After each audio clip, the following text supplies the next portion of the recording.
salam. Bugün həmkarım Firuzla yeni bir podcast seriyasına start verdik.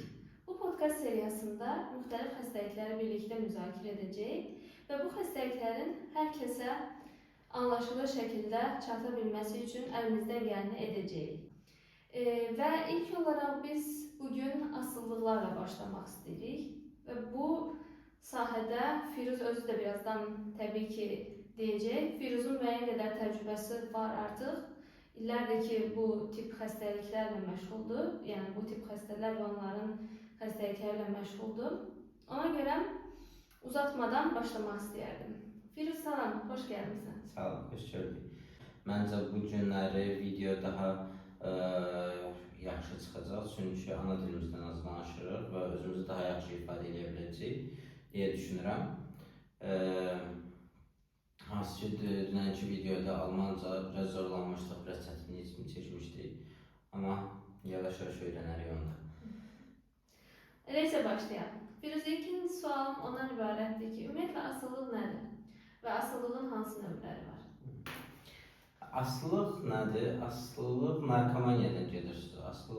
Yəni narkotikdən asılılıq və yaxud da ümumiyyətlə asılılıq insanın hər hansısa bir maddəyə və yaxud da davranışı davamlı təkrar eləməsi, bəzən istəkli, bəzən istəksiz bir döngü halına gətirməsinə buna artıq asıllıq deyilir. Asılı insanlar müxtəlif şeylərdən asılı ola bilərlər. Yəni bu davranış da ola bilər və bu eyni zamanda substansla bağlı, maddə ilə bağlı, yəni maddə asılı da ola bilər. Hansı ki, alkoholdur, başqa narkotiklərdir, opiatlar, benzodiazepinlər, alkohol, nikotin, marihuana, metamfetamin, hansı ki, şüşə kimi məşhur Azərbaycanda tanınır. Bu maddə ilə bağlı asılılıqlardır və bir də davranış asılılıqları var. Davranış asılılığı hansı ki, shopping asılılığı, alış-veriş eləmək və yaxud da idman asılılığı. Bu da var? Əlbəttə. Hansı ki, o bodybuildinglə məşğul olanlar var. Xüsusən onlarda hər gün sabahdan axşama qədər düşündükləri şey sadəcə idmana gedib idman eləmək, hansısa zələni böyütmək və yaxud da qumar asılılığı, hansı ki, çox pis nəticələrə gətirib çıxarda bilir insanı. Buna Azərbaycanda artıq yeni nəsillərin, Z kuşağı deyilən nəsillərin oyunlara, mobil oyunları, mobil telefon oyunlarına istifadə eləməli.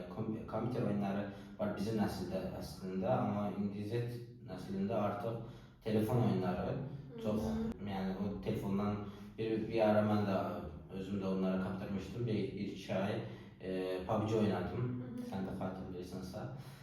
Aydındır.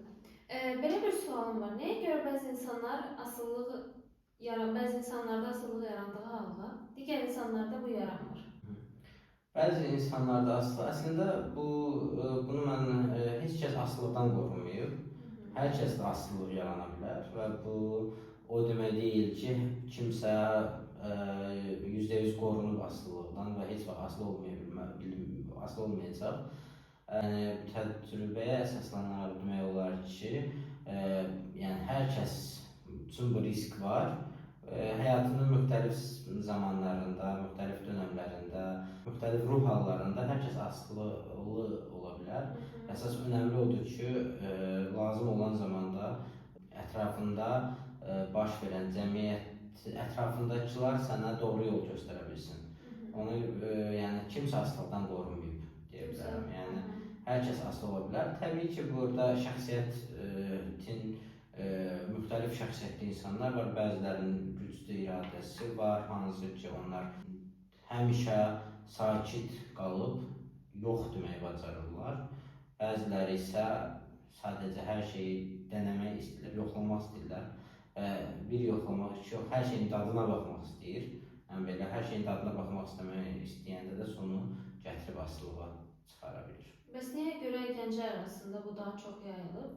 Yəni günümüzdə gənclər sanki daha çox meyli var asılılığa, özlərini asılılığa tutulmağa belə deyək. Amma digər daha böyük nəsil, orta nəsil və yaşlı nəsildə çox da belə şey rastlanmır. Mən deməzdim ki, bu gənclərin problemidir sadəcə. Gənclərin burada sadəcə asılılıq maddəsi fərqli olur. Gənclər başqa şeydən asılı olur. Kriteriyalar fərqlidir. Maraq dairələri fərqlidir. Gənclərin asılı olduğu şeylər fərqlidir və yaşlıların asılı olduğu fərqlidir. Asılılıqlar maraq dairəsində olan asılılıqlar fərqlidir. Yaşlılar əsasən əgər Azərbaycanı götürsək, uzun müddət Sovet hökuməti altında qalıb, ruslardan bizə qalan alkoqol bizim yaşlı nəslin böyük bir qisminin bundan, yəni ruslardan gəlib deyə düşünürəm.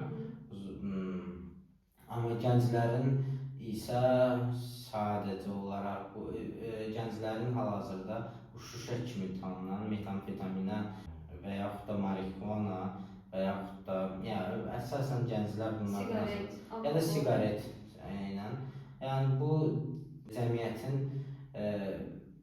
bu neydən irəli gəlir? Mən dadına baxım, yaxşıdır və ya da cool görünüm. Cool görünməyin sonucu gətirib çıxardır gənclərdə də yəni tez böyümək arzusu gətirib asılılığa çıxarır və hər şeyin dadına baxmaq arzusu. Bəs fiziki asıllılıq nədir, psixi asıllılıq nədir və hansından qurtulmaq daha rahatdır? Yoxsa belə bir şey yoxdur? Aynən, mən asılılığın dediyim kimi iki cür, yəni insan asılı olduğunda iki cür asılı ola bilir. Bu fiziki və psixi olaraq. Psixi olaraq bu nə deməkdir? Bu haqqında sənin düşünürsən, dayanmadan düşünürsən, impulsiv olursan, agresiv olursan, sadəcə düşün və bu yoxsunluğunda, yoxsunluq sindromu zamanı və ya da çəkmə sindromu zamanı sən olursan, impulslarını kontrol eləməkdə sıxıntı yaranır. Amma bəzi, təbii ki, bu məsələn metamfetamində və yaxud da marihuanada və yaxud da siqaretdə əsasən asılılıq fiziki olaraq, psixi olaraq düşünülür. Amma bəzi ancaq uzun müddətli istifadədə məsələn bunlar artıq fiziki asılılığa da gətirib çıxarır. Məsələn metamfetaminlə olan metamfetamin ya da fiziki olaraq orqanizmlərə ağır dərəcədə ziyan vurur. Ağır dərəcədə ziyan vurmağı bunun fiziki asılı olduğuna gətirib çıxarır demək deyil. Kəsinliklə burada amfetamindir, metamfetamin, kokain və marihuana bunlar səni fiziki asılı eləmir. Bunlar və siqaret. Bunlar sadəcə olaraq 4 dənə maddə gəlib biraz aydınlaşdıraq, aydın deyək. Siqaret, metamfetamin, marihuana və kokain. Bunlardan sadəcə olaraq psixi olaraq insan asılı olur. Amma opiatlar dedikdə heroin və heroin kimilər, opiat qrupları, benzodiazepinlər, alkoqol. Bunlar səni həm fiziki, həm də psixi asılılığa çıxarır. Bəs fiziki asıllıq nədir? Nə üçün? Fiziki asılılıq nədir? Fiziki asılılıq insanın bu çəkmə sindromu zamanı, bu yoxsunluq dediyimiz zaman nə baş verir? İnsan ürək döyüntüləri artır. Bu sənə fiziki olaraq zor edir. Yəni cisminə ziyan vurur deməzdim, sən bunu hiss edirsən. Bədəndə ağrılar olur. Cismin tələb edir o zaman. Məsələn, ayrılıqda desək, alkoqolda necə olur? Alkoqolda insan da tərləyir, çox narahat, yəni ürək döyüntüləri artır, qorxu yaranır. Qorxunu psixi olaraq adlandırıb, tamam, oraya qayıtmıyor. Deməli, alkoqolda insan tərləmə, nə olmasa ürək döyüntülərinin artması, təzyiqin yüksəlməsi, bunlar artıq fiziki qıc olmaların və yaxud da yəni orientasiyanın pozulması, epileptik qıc olmaların gətirib çıxardır. Bunu görə fiziki deyirlər. Məsələn, bu isə opiatlarda necə olur? Sümük ağrıları, yuxusuzluq, yata bilmir, həzm sistemində narahatçılıq, xəstənin həzm sistemində narahatçılıq olaraq diareyanın olması, yəni bu göstərir ki, fiziki asılılığı da var həmçinin. Bəs Firuz, asıllığın şəxsiyyətin pozulmasında nə qədər rolu var? Astlığın şəxsiyyətin pozğunmasında rolu böyükdür. Yəni çox böyükdür. Nə mənada? Astılı insanlar adicə bir misal göstərim, başlayır sürəkli yalan danışmağa. Həmişə yaxşı ata və yaxud da sadiq dost qismində olan bir adam başlayır artıq yalan danışmağa. Yalan danışmağa da bunu məcbur edən şey onun astlığıdır və yaxud da borc, pul lazımdır. Nə edir? Yalan danışır. Təbii ki, bu şəxsiyyətin dəyişməsinə gətirib çıxarır. Əvvəlki yaxşı ata, hansı ki, o yaxşı olaraq qalıb elə, sadəcə indi bir başqa bir böyük problem var, asılılığı var. Bu adam, bu asılılığı imkan vermir ki, o əvvəlki şəxsiyyətindəki kimi qala bilsin. Və ya şəxsiyyət çox böyük rol oynayır və yaxud da məsələn marihuana asılılısı olan xəstələr bunların psixozlara inkişaf edə bilər. Gətirib psixozlara çevirə bilər. Təbii ki, psixozda artıq şəxsiyyətin və yaxud da şəxsiyyət pozğunluqlarını gətirib çıxarda bilər. Və yaxud da hansısa impulsivliyi artırır. Normal, sakit bir insan birdən-birə aqressiv və impulsiv olursan. Və öz aqressiyasını kontrol edə bilmir. Eynən. Və yaxud da hansısa bir alkol, yəni alkoqolik, belə deyək, alkol istifadəçisi olmadığı zaman yəni sadəcə və yaxud da alkol qəbul edəndə aqressiv davranır, bəziləri yuxulu olur alkol qəbul edəndə, bəziləri isə aqressiv olur. Yəni təbii ki, yəni bu gizli deyil ki, alkoqol insanın davranışını dəyişdirir. Burada genetik faktorlar rol oynayır. Bir adamın genetiyində çox rahat psixoz inkişaf eləməyi varsa, bu tətikləyici rol oynayır. Yəni bir marihuana istifadəsi onu tətikləyir sadəcə olaraq. Təəssüf ki, Almaniyada bu marihuana legallaşdırılıb və bu necə ki, alkoqolu bu qədər zərərlərinə baxmayaraq, alkoqolun almaq o qədər rahatdır və marihuana da almaq o qədər rahatdır. Və bu gələcəkdə fəsadları olacaq bunun təbii ki və əminəm ki, psixozların sayı artacaq gələcəkdə. Necə ki, indi alkoqol serozlarının sayı yüksəkdir. O gələcəkdə də bir müddətdən sonra psixozların sayı kəsinliklə artacaq Almaniyada. Mənim fikrimdir təbii ki. Necə düşünürsən, bu asılılıqlardan xilas olmaq mümkündürmü? Təbii ki, mümkündür. Amma bunun üçün bir iradə lazımdır. İradədən öncə bir istək lazımdır. Doğru bir istək lazımdır. Əgər biri qərar verirsə, bu asılılıqdan qurtarmalıdır. Böyük bir addım atmış olur və yəni artıq böyük bir addım irəliləmiş hesab olur və bunu davam etdirmək lazımdır. Bir gündə yox təbii ki. Yəni sualın yəni asılılıqdan qurtarmaq təbii ki mümkündür. Ancaq bir gündə yox. Ancaq bir gündə yox. Bunu nə qədər vaxtda eləmək lazımdır? Nə qədər vaxtda eləmək doğrudur? Nə qədər vaxt lazımdır ümumiyyətlə? Təqribi. Məsəl üçün, əgər istək varsa, istək orada varsa, mən həmişə deyirəm xəstələrə ki, bizdə olan xəstələrə və yaxud məşğul olduğumuz xəstələrə deyirəm ki, bununla nə qədər xəstələnmisənsə, nə qədər zaman da alkol istifadəçisənsə və yaxud da marihuana və yaxud da kokain və yaxud da heroin istifadəçisənsə, o qədər zaman lazımdır sənə ki, bundan təmiz beynindən geçsin bunlar hamısı. Çünki asılılıq təkcə dediyim kimi xroniki xəstəlikdir və təkcə fiziki deyil, digər hər kəsin tanıdığı xroniki xəstəliklərdən fərqli olaraq arterial hipertoniyadan və yaxud da şəkər xəstəliyindən fərqli olaraq bu xəstəlikdə nə var? Həm də ruhi xəstəlikdir.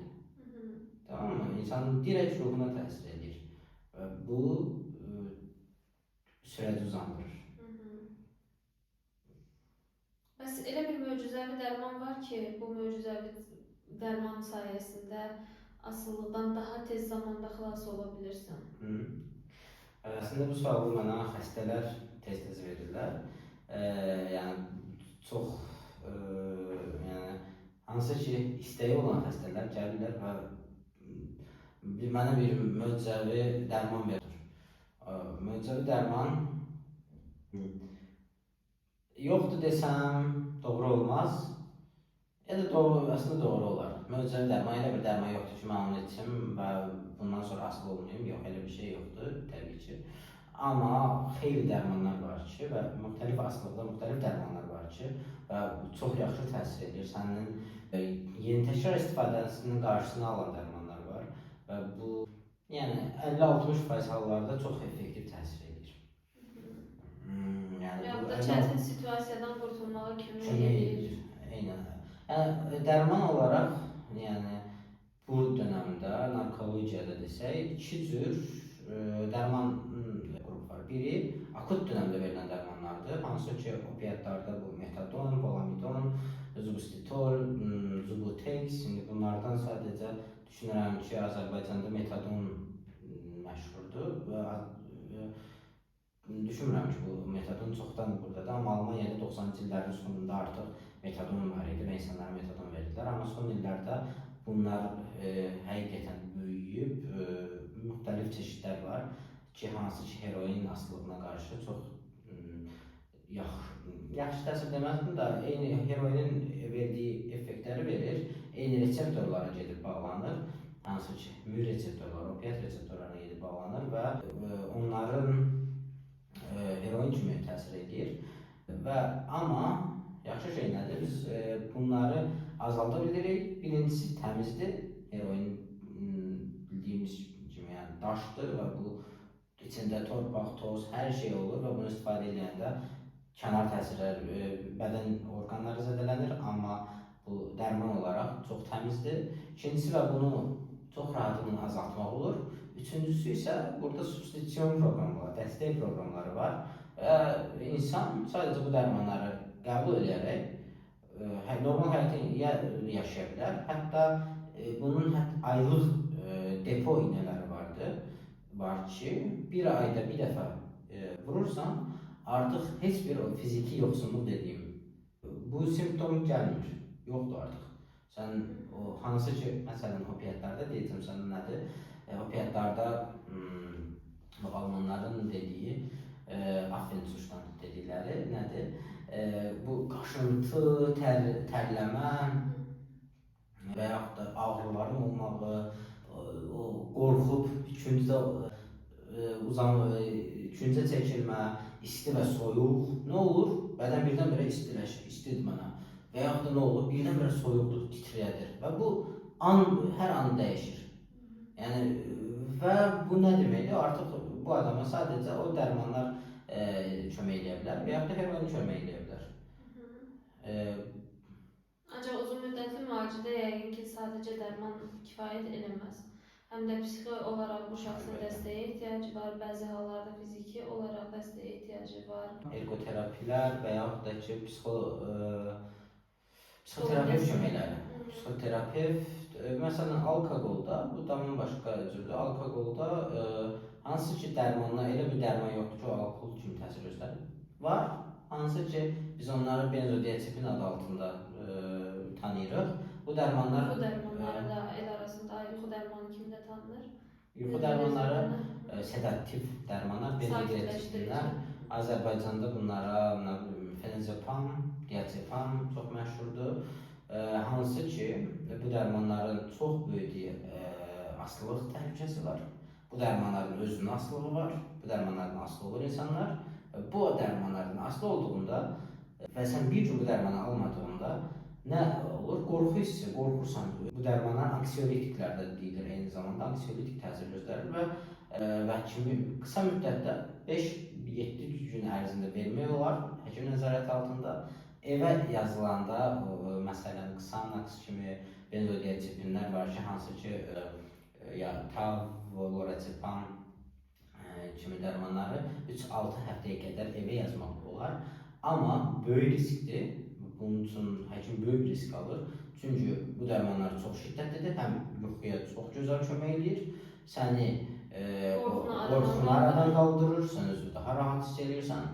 və bu dərmanın olmadığında yatmaq olmur və qorxu olur.